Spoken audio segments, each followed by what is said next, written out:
You're listening to Stimulus Tech Talk, a conversation-based podcast created by Stimulus Technologies that covers a range of topics related to business and technology. Welcome to Stimulus Tech Talk. I'm Sherry Lip, the marketing manager at Stimulus Technologies, and I'm here as always with Nathan, the CEO of Stimulus Technologies, and we are going to be getting into cybersecurity in 2025. But Nathan, I hear you have an exciting announcement. I do. It's happened at the end of 2024, but we thought we should share it today. One of our episodes a couple of weeks ago, we talked about broadband grant funding and fiber optic deployments that are happening, and that Stimulus has been writing grant proposals. It was announced middle of December that Stimulus has preliminarily been awarded grant funding in 43 areas in the state of Nevada, which accounts for just over 600 miles of fiber optic internet service. And it's should be serving about 17,000 households and businesses. And the total grant award is $142 million, which is a huge award for us. We're very excited about the opportunity to serve Nevadans and bring high-speed internet into areas that have not had that opportunity in the past. So very exciting. And we have a lot of work ahead of us. So we continue to put in grant proposals. We're working on 5 other states currently. So we'll have announcements in the future about those locations, but great award in the state of Nevada. That's so very exciting for us. Yeah, that's great news. And I will put the link to our previous episode on that. It's just a couple of episodes ago. And so this is our first episode of 2025. And I was thinking, in 2025, we've already surpassed where a lot of sci-fi movies set themselves in the future. Like Back to the Future 2 is 2015, Blade Runner was 2019. But, and then Pacific Rim actually takes place in 2025, which I thought was fitting because the kaiju slipped through an interdimensional portal, and that portal is called the Breach. So, Nathan, what are the kaiju in the cybersecurity world? Well, it's interesting. I'm a fan of sci-fi movies and futuristic movies, and it's interesting. Some things they get very wrong, and some things they get kind of right. It's very interesting to go back and look at like Star Trek from 1960 and see like their control panels and their gauges and things. I mean, they look very like, okay, I'm going to take something from 1960 and make it look futuristic. Mhm. Uh, but the technology that we have today looks actually much better than even what they were envisioned that it would look like. We just don't have warp travel yet. So, but I hear they're working on it. I was reading a thing the other day that they actually physicists have defined some ways that they could potentially break the speed of light. And that's when the aliens will contact us. Yes, yeah, because that's what Star Trek says. Yeah. In other ways, we certainly have not surpassed. There's still dreams of flying cars and interdimensional travel and all that stuff. So, but certainly from a security standpoint, we have a lot more issues today than we had 10 years ago, than we had 30 years ago. I think as reading a book or listening to a podcast the other day that they were talking about, there's just a certain percentage of the population that is bad. They're bad actors. And, how do we quantify that? Is it 10, 15, 20%? I'm not sure. But there are people that are willing to use technology or guns or weapons or, their voice or themselves to do bad things. And it's just unfortunate. And we have to figure out how to best protect ourselves in these scenarios, whether it's protecting our homes by putting locks and security cameras up, protecting ourselves by not, going into bad areas or traveling to locations that have, potential for theft. It's the same thing with cybersecurity. We have to create an environment that we are protecting ourselves from these attacks. So, some things we're looking at, and we've talked a few times on the podcast about AI-driven attacks, and I think that's where we're getting today. Is these type of attacks that are coming today in 2025 are going to be generated by AI and AI gathering better information on us, and then using that information to generate better attacks. So maybe it's not coming from the future, but it's certainly something that we invented that's attacking ourselves. It's not Skynet for the future, but it is certainly today. These tools are being used to attack us. Other things kind of interesting. It's been a requirement for stimulus to put together two types of security mechanisms in place for these B grant awards. One of them is we have to be NIST 2 compliant. And NIST is a framework of cybersecurity and other policies.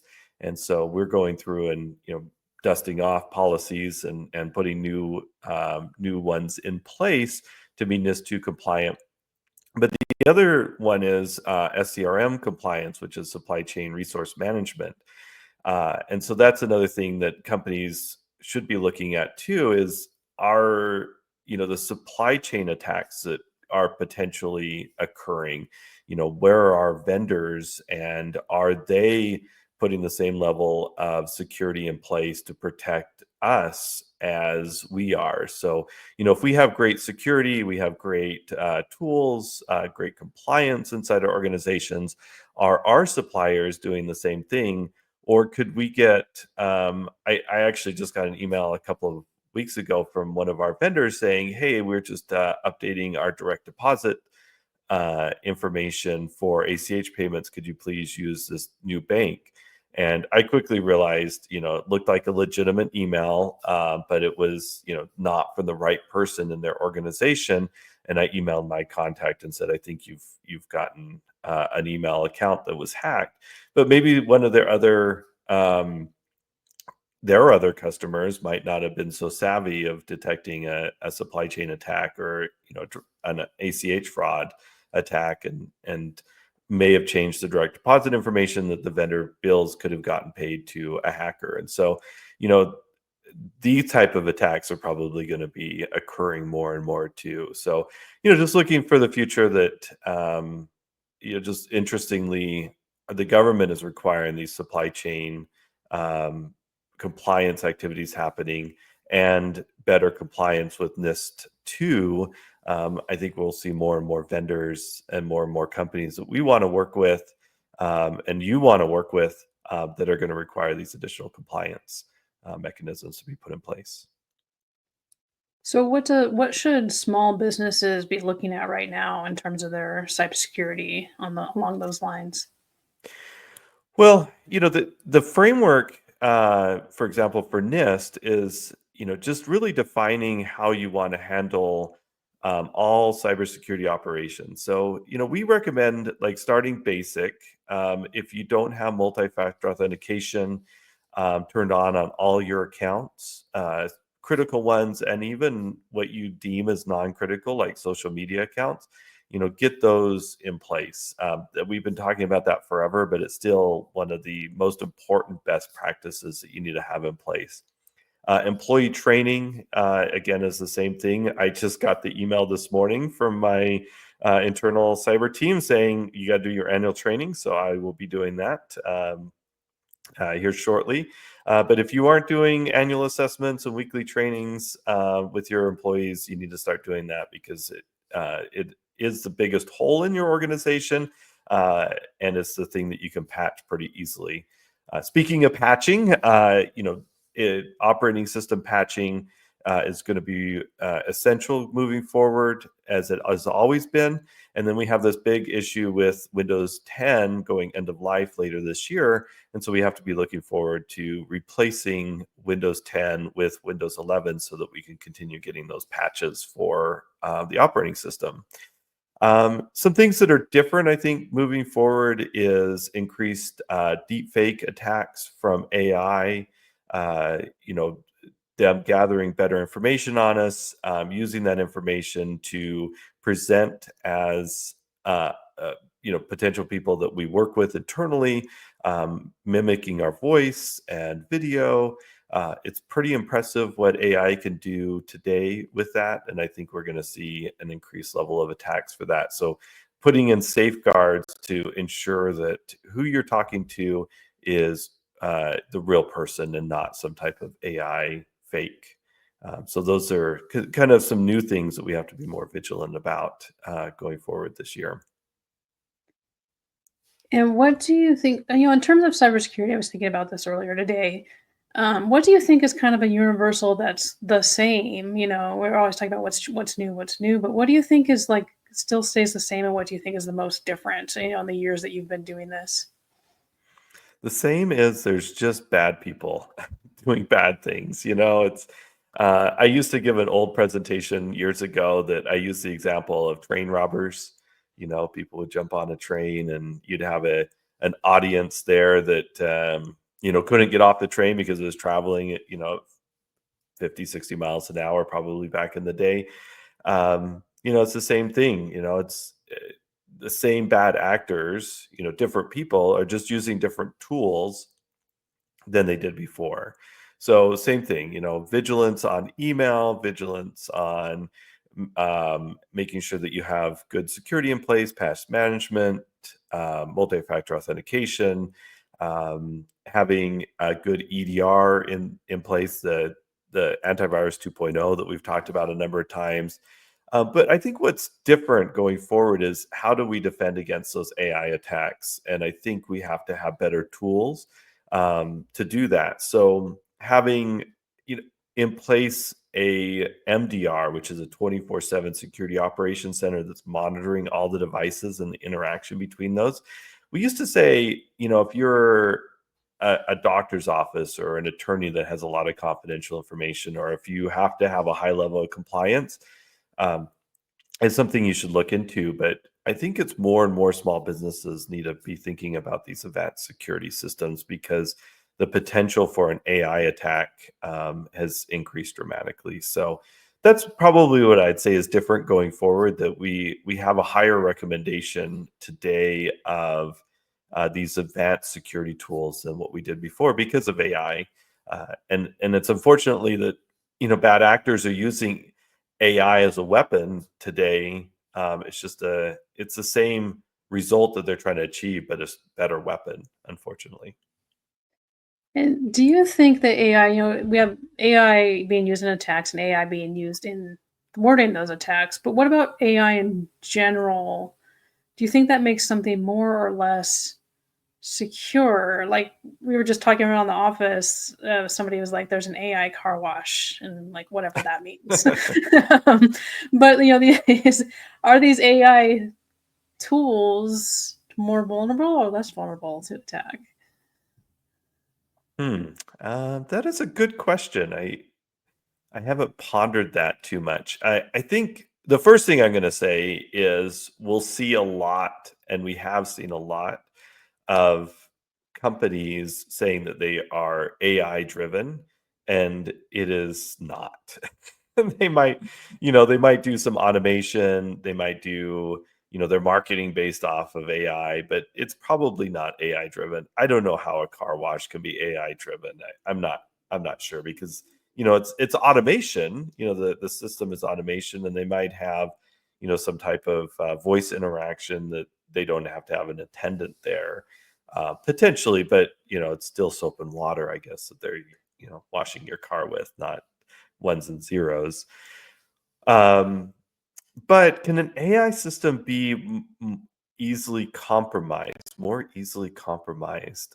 Potentially, because it's, if the system is designed to learn as it goes, I think an attacker could potentially use that mechanism of learning to devise an attack that, it's just like convincing an employee to do something through social engineering that they wouldn't normally do. And so an attacker could potentially convince an AI representative or an AI automation to do something it wasn't programmed to do or trained to do. We don't call it programming; it's training.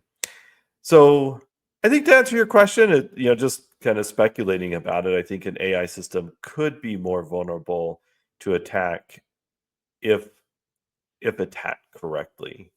So I think it would take a novel type of attack to convince an AI system to do something that it shouldn't do. So good Yeah, I think question. I brought up the car wash because I was like, well, what if, it trained the AI and you're trapped in the car wash or something like that, and you start thinking of 2001 where it won't open the doors, and because it wants to protect itself, Yeah. but it How? yeah. So we got a lot of movies on this. Yeah. So question, do you have to be a sci-fi nerd to work in IT? Well, it's definitely I'll just tell a quick story. Sherry and I think your second week of working at Stimulus, we had a conference we went to, and I saw her luggage, and she had a Death Star, I think, name Yeah. tag on A your Death Star luggage. luggage I'm tag. like, okay, she fits in our organization. Good. Ironically, though, most of our sports fans are not our technicians. They're, we are one of our managers over the MSP team. He always jokes, when we start talking about sports or sports tellings, he's like, "Yeah, I'm going to go sporty sport and with my sporting ball, and I don't know anything about what you're talking about." It's kind of funny. So Yeah. maybe you have to be a sci-fi nerd to work here or work in technology and not a Yeah, sport fan. maybe. You wanna get to that future, I guess. Is Yeah. is where you wanna be. So aside from AI, what other cybersecurity trends do you see over the next few years? Um, Cybersecurity, I think we're just going to see a big increased level of compliance requirements. As I mentioned, from our BEAD funding, the grant funding, the federal and state governments are requiring um, compliance to be able to even bid on these projects. And I think that we're going to just see an increased level of compliance requirements, whether it's from your insurance company. I can see it even getting down into general liability insurance requiring a certain level of cyber crime compliant or protections in your organization. And we're seeing certainly a trend from the government, but I can see it from your customers requiring these compliance levels, whether it's SOC 2 or NIST or some type of framework in your organization, so that they know that you're protected as an organization. So I think that's something that we have to look at. Um, Compliance and cybersecurity are interrelated. Compliance goes a little bit deeper into operations than just buying a tool. So it ensures and changes the way that you operate to ensure that you're complying with the regulations. So, but that's one thing that I really see is an enhanced requirement for compliance, um, just to do business today. And how do small businesses know exactly what their compliance requirements are? Your vendors or if you do anything with the government, they will tell you, whether it's from a state or federal level. And there are some things that that our regulators, the Congress and our state assemblies, they pass a lot of laws that we don't hear about. So I would be on board with your local chamber of commerce, because I've found that the chambers of commerce often will notify their members about regulatory changes that come out from new bills that are passed. And that's going to be one big thing is, if the government passes some type of bill, and every state could be slightly different, just because you don't know about it doesn't mean that you don't have to comply with it. So ensuring that you're on top of what's going on from a regulatory standpoint by being part of a chamber of commerce, or some type of trade organization that's going to tell you what's happening. So the IRS for CPAs will tell CPAs new compliance requirements, and those came out a few years ago, and they're constantly updating those. Attorneys, healthcare. There's just a lot of compliance requirements that come down from the regulatory agencies, and it's really good to be part of a trade group, trade organization, like a chamber of commerce generally, or some type of an association that's specific for your business area, so that you're aware of those requirements that are coming forward. Yeah, as always, ignorance of the law is not an excuse. Yeah. And so, a small business, how do a stimulus help? Like a small business who has a particular budget for this, how do we help businesses get the right tools within their budget? Well, we recently did a major revamp of our programs for managed IT services to include a lot of these cybersecurity requirements. So we've been working hard on staying ahead of these requirements and putting a package together that is affordable for small businesses to ensure that they have the right tools in place to protect them going forward. So every year we're revamping what we do, and it was very interesting for us internally as we were going through this middle to end of last year. There were 72 different items on our list of things that we do as a company that ensure that our clients are safe. And it was when we put it on a list in a spreadsheet and identified all the different things that we do, whether it's a tool that we use, whether it's a product that we resell, or if it's labor that we do internally. It's a lot. I mean, it used to be very simple and easy. Like I said, 10, 15 years ago, we just install antivirus and make sure that there's patch management. And that's kind of what we did. And that was all that we really needed to do. Today, the list has grown to 72. And I don't know where it's going to go, in the next 10 years. But I hope it gets simpler rather than more difficult. But I doubt that's going to be the case. When Skynet takes over or something like that, I'm sure that we'll have even more that we have to do. But we have packages for all sizes of businesses to, depending on their level of requirements of compliance or demands on them as an organization, we can fit something in everybody's budget. All right. Well, any final thoughts on what's to come in 2025? So I guess it's a question for you, Sherry. What's the next? You said Pacific Rim is this year. Yeah. So what's coming up next? What do we expect? Are we going to have transporters later this decade, or? This year.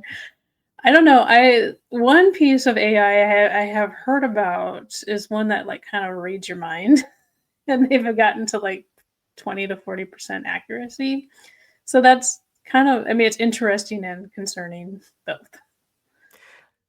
I've joked for about 10 years now, because I don't have it as much today as I used to, because it's mostly text messaging, but I was on the phone all the time, and my kids were like, "Dad, you're always on the phone." I said, "Well, when I get the chip to implant a cell phone in my mind, I'll be the first one to get it." I don't know if I want to do that anymore with AI and Yeah. integration. So You just be sending the yeah, data directly to it. yeah, just like have a heads up display in my eyes, and just I'd think and it would happen. I don't know, that'd be kind of cool, but scary at the same time, right? Yeah. So Yeah. yeah, we're stimulus technology is not coming out with that technology. I don't think so. We're Yeah. not in the works. Well, thank you, Nathan, and thanks everybody. We have episodes on nearly all of these topics that we discussed. Deep diving into deep fake and then lots of cybersecurity. So be sure to check those out. And if you have anything you want us to talk about, let us know in the comments. Send us a message. But thanks everybody for listening, and thanks, Nathan. Thanks, Sherry, and thanks everybody. Very excited for a wonderful 2025. So hopefully all of you are doing business planning, personal planning, and staying optimistic for an excellent year.